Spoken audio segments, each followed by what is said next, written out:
Challapalli railway station ఇది ఒక mystery లాగా మిగిలిపోతుంది. అసలు ఏం జరిగింది ఏంటి అని తెలుగు ప్రజలంతా అసలు ఆలోచిస్తున్నారు దీని గురించి ఇంకా ఏం క్లారిటీ లేదు.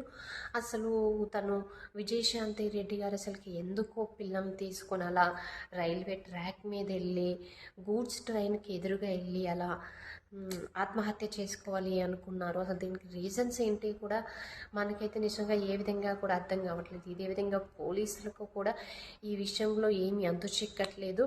ఒకవైపు తన భర్త చెప్తున్నారు, మా మధ్యన ఏమి గొడవలు లేవు, మేము చాలా హ్యాపీగా ఉన్నామని.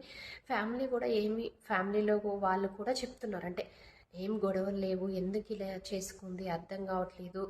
తను చనిపోవడం కాకుండా తనతో పాటు ఇద్దరు పిల్లల్ని అంటే ఆత్మహత్య చేసుకోవడానికి తీసుకెళ్ళింది అనేది అందరూ అయితే చాలా బాధాకరంగా ఫీల్ అవుతున్నాం. ఎందుకంటే ఆ పిల్లలు ఇంకా ఇంటర్ డిగ్రీ చదువుతున్న ఏజ్ లాగా కనిపిస్తుంది.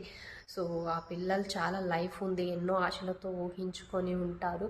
సో అలాంటి పిల్లలకి మరి ఏం చెప్పిందో వాళ్ళ మమ్మీ తెలియదు. విజయశాంతి రెడ్డి గారు ఏం చెప్పారు పిల్లలకి, ఎలా తీసుకెళ్లారు, ఎలా అలా ఆత్మహత్య చేసుకోవడానికి పాల్పడ్డారు వీళ్ళు ముగ్గురు అనేది అయితే ఇంకా ఎవ్వరికీ అర్థం కావట్లేదు. సో అంటే తనకి ఏదన్నా విజయశాంతి రెడ్డి గారికి ఏమైనా ప్రాబ్లం ఉంటే అది పర్సనల్గా ఎవరైనా ఏదన్నా అంటున్నారా, లేకపోతే బాధపడుతున్నారా, ఇబ్బంది పెడుతున్నారా అని చూసుకున్నా కానీ తను ఒక్కటి అంటే తను ఒక్కటి ఆ ఘటన చేసుకోవడానికి ఓకే. తను ఏదైనా ప్రాబ్లం ఉంటే ఓహో అతను చేసుకుంది అంటే ఇలా చేసుకుంది అంటే మనం ఏదో ఒకటి అనుకోవచ్చు, ఓహో ప్రాబ్లం ఇలా ఉంది కదా ఇలా చేసుకుంది అనుకోవచ్చు.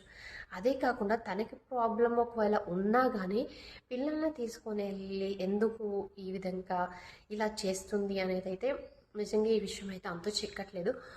సో ఈ విషయం కోసం క్లారిటీ రావాలంటే ఇంకొన్ని రోజులు అయితే వెయిట్ చేయాల్సింది. సో అసలు మీకు ఈ విషయంలో ఏమన్నా క్లారిటీ అంటే ఏమన్నా అనుకుంటున్నారా, సో ఇది జరిగి ఉంటుంది అనేది అయితే నాకైతే కామెంట్ చేయండి.